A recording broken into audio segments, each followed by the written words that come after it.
Hello everyone, my name is Dr. Rajni Verma. I am a consultant psychiatrist at JP Hospital Rourkela. आज जो हमारा session है वो है on the topic when should you seek therapy, जिसमें we are going to discuss कि therapy होता क्या है, इसका why do we need it, and for this we have an expert with us. She is miss Neha Kajur, who is a consultant clinical psychologist at our hospital. Thank you for coming Neha. Hi. So सबसे पहले Neha, I would like to ask you कि एक clinical psychologist होते कौन है? देखो, clinical psychologist वो mental health professionals हैं जिन्होंने अपनी पढ़ाई जो करी है वो एक नॉन क्लिनिकल बैकग्राउंड से करी है. मतलब पहले आप बैचलर्स करते हो BA in psychology for 3 years, जो कि अंडर ग्रेजुएट कोर्स होता है. फिर उसके बाद आप मास्टर्स इन साइकोलॉजी करते हो या तो फिर masters in applied psychology.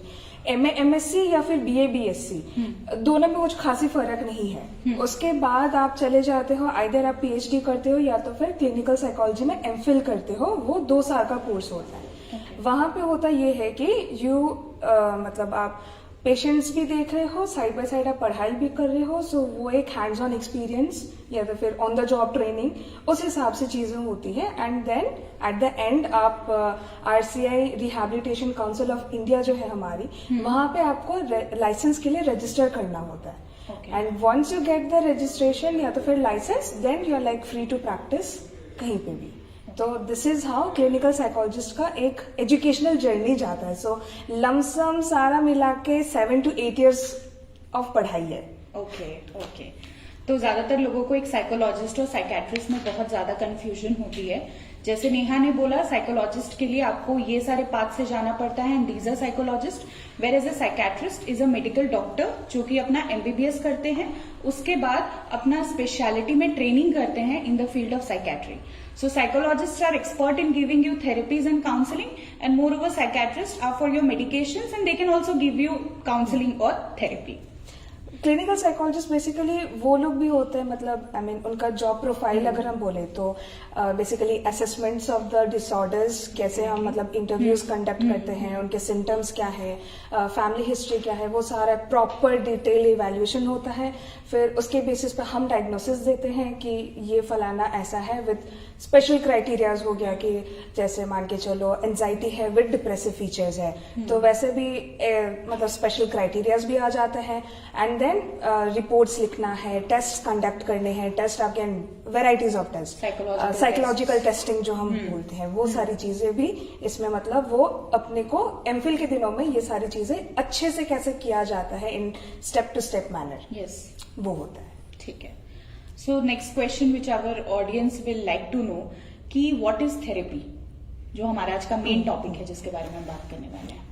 So psychotherapy या थेरेपिस्ट जो होते हैं, ये एक ट्रीटमेंट अप्रोच है for all the psychological disorders.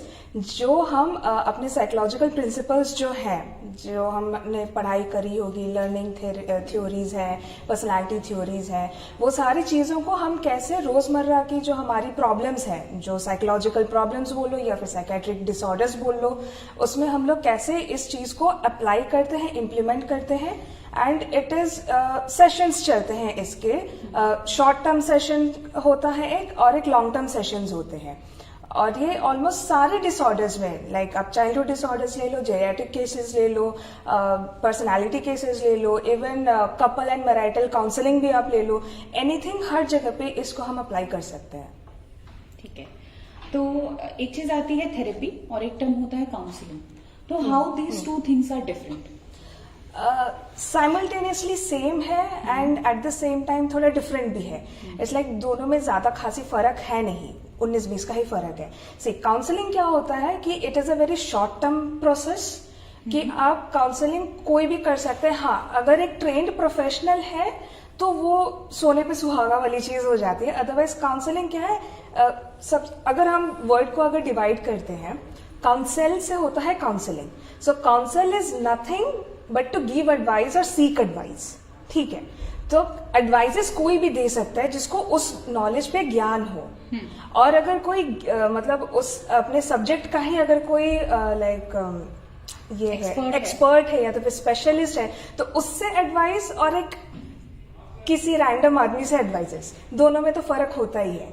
And therapies ये थोड़े लॉन्ग टर्म प्रोसेसेस हैं, और जो थोड़े सीरियस इश्यूज जैसे सिजोफ्रेनिया हो गया, अपना डेलिबरेट सेल्फ हार्म हो जाता है, जो अपने आप को सिर्फ हाथ वाथ काट के या तो फिर अपने आप को पेन इन्फ्लिक्ट करके जो अपना गुस्सा निकालते हैं, वो निकालते हैं, जिसको आप DSH बोलते हैं ज्यादातर, पैरासुसाइडल्स, वो सारे मतलब थोड़े सीरियस इश्यूज को ज्यादा वो लोग देखते हैं। एंड ये प्रोसेस थोड़ा सा लॉन्ग टर्म चलता है, जबकि काउंसलिंग आप कभी भी कर सकते हो, कहीं पे भी कर सकते हो। ठीक है, जैसे मम्मी लोग को बोलते हैं कि वो लोग सबसे बढ़िया काउंसलर्स होते हैं, कि वो लोग मतलब पहचान लेते हैं कि बेटे को ये तकलीफ हो रहा है, वो तकलीफ हो रहा है। जबकि थेरेपी क्या होता है कि we go to the root cause of the issue. हाँ। अब जैसे होता है कि फॉर एग्जाम्पल अगर अपन ले लें कि नया नया जॉब आया है, मैं राउरकेला में पली बड़ी हूँ फॉर द पास्ट 20-24 ईयर्स, अभी अचानक से मुझे कोलकाता भेज दिया, जबकि मैं घर से कभी बाहर निकली नहीं हूँ, मुझे अभी हो रहे हैं एडजस्ट होने में इश्यूज। तो वहां पे मैं अपने दोस्तों से कॉल करके या तो फिर अगर मेरे वहीं पे परिजन हैं उनसे मैं बात करके मैंने मतलब ले लिया कि यहाँ का हाव भाव कैसा है, माहौल कैसा है, कैसे रहना है, काउंसिल हो गया। अब ये सारी प्रॉब्लम्स मुझे तभी भी हो रही है, लेकिन गिवन कि मेरे पास्ट में कुछ इश्यूज हुए रहेंगे, घर में डिसऑर्डर्स रहे, मतलब घर थोड़ा डिस्टर्ब्ड है, मेरे खुद के पर्सनल लाइफ रिलेशनशिप्स में प्रॉब्लम्स है, कुछ है, तो उसके लिए काउंसलिंग नहीं, उसके लिए थेरेपीज होती है। See the difference? काउंसलिंग मतलब छोटे छोटे चीजों में, रोजमर्रा की चीजों में हम लोग ले सकते हैं, जबकि थेरेपी थोड़ा सा सीरियस हो जाती है, थोड़ा डीप चली जाती है। हाँ, वही है। और थेरेपी एक होलिस्टिक अप्रोच होता है। थेरेपी में like we also suggest them certain activities. हाँ, हम कुछ एक्सरसाइजेस कराते हैं। It is just not something जहां हम सलाह दे रहे हैं या एडवाइस दे रहे हैं। एक होलिस्टिक अप्रोच है जो बहुत डिफरेंट है from counselling, is what I get. Okay, so अगर कोई थेरेपी ले रहा है, थेरेपी स्टार्ट करता है, तो उसको कितने सेशंस लेने पड़ेंगे, वो कितना इफेक्टिव है, कितने दिनों में रिजल्ट दिखेगा, और क्या उस पर्सन को लाइफ लॉन्ग थेरेपी लेनी पड़ेगी? लाइफ लॉन्ग तो ज्यादातर नहीं ही होती है। दो तरह के, जैसे मैंने बोलता है, शॉर्ट टर्म जो 8 से 12 सेशंस होते हैं, लॉन्ग टर्म्स जो थोड़े ज्यादा होता है, 20 तक एक्सटेंड होता है, ज्यादा से ज्यादा। मतलब कुल मिला के अगर हम वैसे देखें तो 6 महीने से 1 साल तक का एक मतलब थेरेप्यूटिक लाइफ होता है। अब चीजें यहाँ पे डिफर करती हैं कि इंसान का जो प्रॉब्लम है वो कितना सीरियस है, और जो हम उनको समझा रहे हैं वो कितना समझ रहे हैं। जैसे मान के चलिए कि अगर कोई ज्यादा एंशियस होता है, ठीक है, मतलब हर छोटी छोटी बातों पे घबरा जाता है, अथॉरिटी फिगर से बात नहीं कर पाता है, अकेले कहीं जा नहीं पाता है, वैसे वाले लोगों को अगर वैसा होता है ना, खुद में इंसाइट अगर नहीं होती है, तो देन अगेन सेशंस खिंच जाता है। फिर एक एक सेशन में हम लोग जैसे होमवर्क्स देते हैं, उनका पहले तो डिटेल में बात करते हैं कि क्या प्रॉब्लम है, कहाँ है, क्या है, एक जो डिटेल इवैल्यूएशन होता है। उसके बाद फिर हम देखते हैं कि हम कहाँ से शुरू कर सकते हैं, कि मतलब एक मिड पॉइंट पकड़ लेते हैं कि जैसे इधर से नीचे इज वेरी इजी, वो आराम से हैंडल हो जाएगा, इधर से चीजें आर वेरी चैलेंजिंग, तो we start from the middle one and gradually we start on towards the challenging sides. अब इसमें फिर देखना है कि पेशेंट रिस्पॉन्ड कैसे कर रहा है। जो हम उसको टास्क देते हैं वो हो सकता है कि उसके लिए ज्यादा चैलेंजिंग हो, वो एकदम से टम्बल डाउन हो जाए कि नहीं मेरे से तो ये होगा ही नहीं। देन अगेन हमको वही शुरुआत करनी है, वापस से धीरे धीरे ग्रेजुअली उस चीज को लेके जाना है कि मतलब कहाँ पे वो कंफर्ट है, कहाँ पे उसके लिए हल्का सा चैलेंजिंग है। जैसा है ना कि एकदम से मतलब डेन ऑफ वुल्व्स में नहीं छोड़ देना है उसको, धीरे धीरे करके उसके लिए चैलेंजेस को हमको इंक्रीज करते जाना है, वैसा। और कहीं ना कहीं जब पेशेंट अक्यूट फेज में रहता है तो हम उसको बहुत रैपिडली थेरेपीज के लिए बुलाते हैं, वीक में वंस और ट्वाइस। जैसे जैसे पेशेंट थोड़ा स्टेबल होता है उसे हम कहते हैं मेंटेनेंस फेज। वहां पे हम फ्रीक्वेंसी जो है वो धीरे धीरे डिक्रीज करते जाते हैं। तो जो नेहा ने बोला कि मोर ओवर वो सारी चीजें आपके इम्प्रूवमेंट पे डिपेंड करती है, और क्या प्रोग्नोसिस है उस पर भी डिपेंड करती है डेफिनेटली। तो हाउ वी डिसाइड कि कौन से पेशेंट को कौन से थेरेपी की जरूरत है? थेरेपी एज एक बहुत ही बड़ा अम्ब्रेला टर्म है, सो टू से, क्योंकि कोई एक ट्रीटमेंट प्लान नहीं है ऐसे लाइक कस्टमाइज्ड कि ये डिसऑर्डर है तो ऐसा ही चलना है। जैसे अपने को अगर सर्दी होती है तो हम एक एंटीबायोटिक ले लेते हैं, एक पैरासीटामोल या तो फिर कैल्पोल ले लेते हैं, एक कफ सिरप ले लेते हैं एंड डन।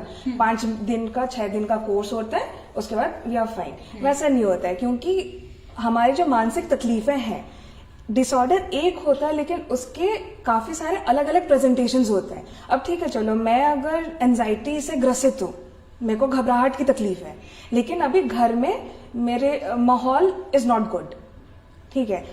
फिर मेरे जो पीयर रिलेशनशिप्स है या फिर मेरी दोस्ती संगत है वो अच्छी नहीं है, वैसे हो गया तो फिर मतलब बहुत सारे फैक्टर्स होते हैं। तो कभी एक स्ट्रेट फॉरवर्ड अप्रोच नहीं होता है। हम लोग को फैमिलीज को भी इन्वॉल्व करना होता है। कभी जरूरत पड़े तो अगर पेशेंट जो है वो स्टूडेंट है तो टीचर्स, फ्रेंड्स, उन लोग को भी इन्वॉल्व करना पड़ता है कि कहाँ पे पेशेंट किससे रेजोनेट करता है, वो सबसे बड़ा एक फैक्टर रहता है। कभी कभी होते हैं पेशेंट्स जो होते हैं वो अपने ग्रैंड पेरेंट्स से ज्यादा कनेक्टेड होते हैं, उनकी बातों पे ज्यादा मतलब महत्व रखते हैं उनकी बातों को, तो कभी कभी उनको भी लाना पड़ता है कि हम आपको समझा रहे हैं, ऐसी ऐसी चीजें हैं and this is how it has to go. Yes definitely. And also जो टाइप्स ऑफ थेरेपीज होती हैं हमारी, उसमें इंडिकेशंस होती हैं। जैसे सपोज किसी को ओसीडी है तो वी गो फॉर सीबीटी, किसी का रिलेशनशिप इश्यूज है we go for interpersonal therapies. तो थेरेपी डेफिनेटली एक अम्ब्रेला टर्म है जिसके अंदर बहुत टाइप्स आते हैं, अलग अलग थ्योरीज के बेसिस पे बहुत टाइप्स की थेरेपीज होती हैं, जो आपका डॉक्टर जो है वो डिसाइड करता है कि आपके बीमारी, आपके सिम्टम के लिए कौन सी थेरेपी बेटर है और फिर वो फर्दर प्रोसीड करता है आपको। अच्छा, तो एज यू वर सेइंग कि therapy we also give to relatives, ठीक है।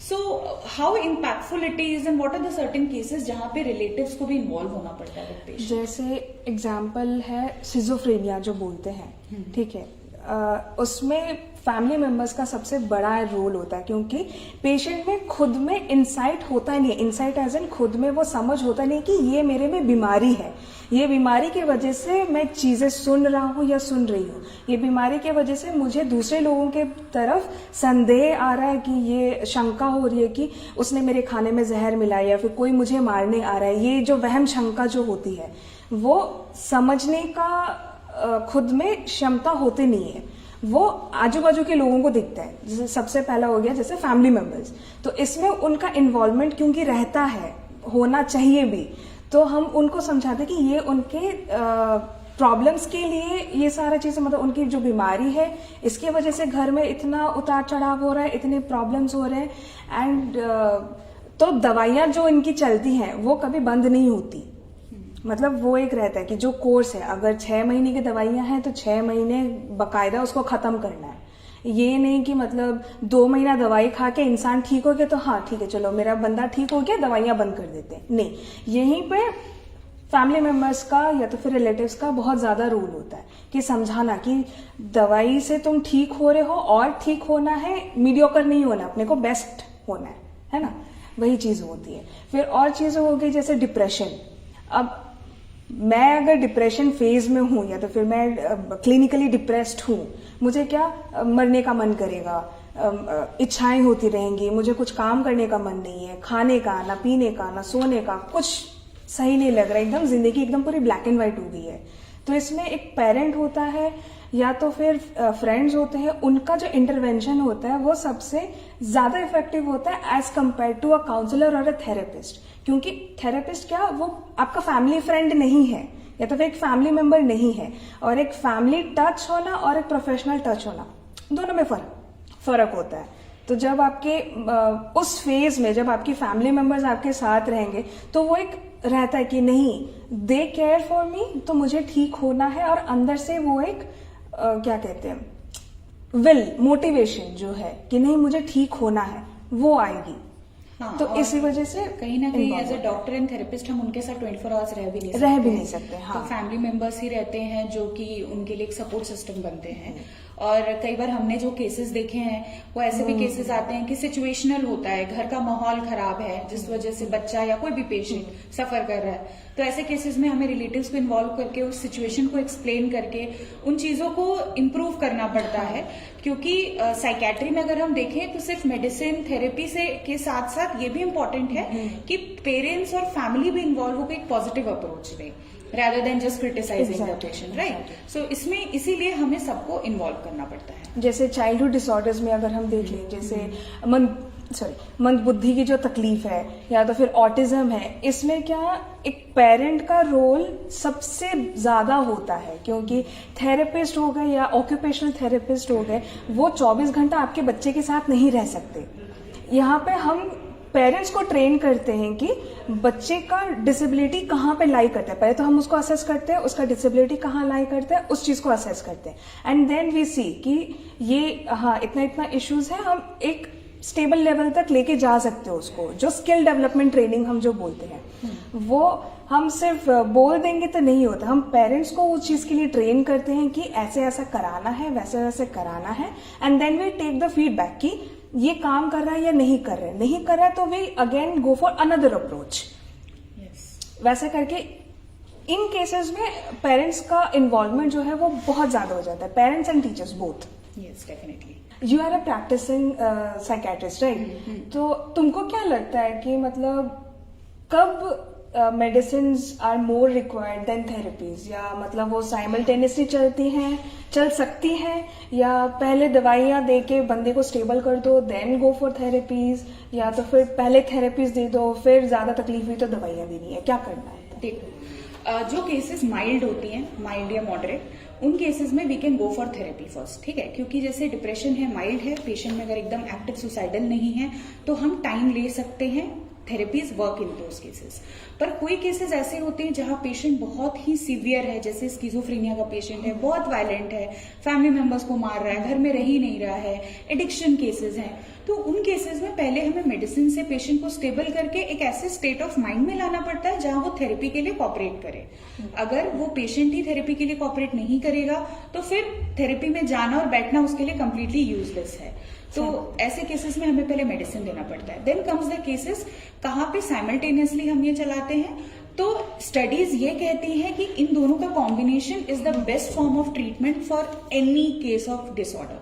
तो जब एक्यूटली पेशेंट एक बार स्टेबलाइज हो जाता है, उसके बाद अगर वो मेडिसिन और थेरेपी साथ में ले, तो ऐसे केसेस में 100% इम्प्रूवमेंट है और लॉन्ग टर्म रिलैप्स के चांसेस भी बहुत कम रहते हैं. So this is like the best combination for which we can go for. Okay, so this was for the session that we conducted today. At the end, I would like to say कि thank you Neha for enlightening us about therapies, and I'm pretty sure कि आप सबके लिए भी बहुत useful रहेगा. एक जो टेक होम मैसेज है जो बहुत इंपॉर्टेंट है कि थेरेपी सिर्फ एक रूम में, एक चैम्बर में एक थेरेपिस्ट के साथ रहकर खत्म नहीं हो जाती है. Therapies mainly work outside of that chamber.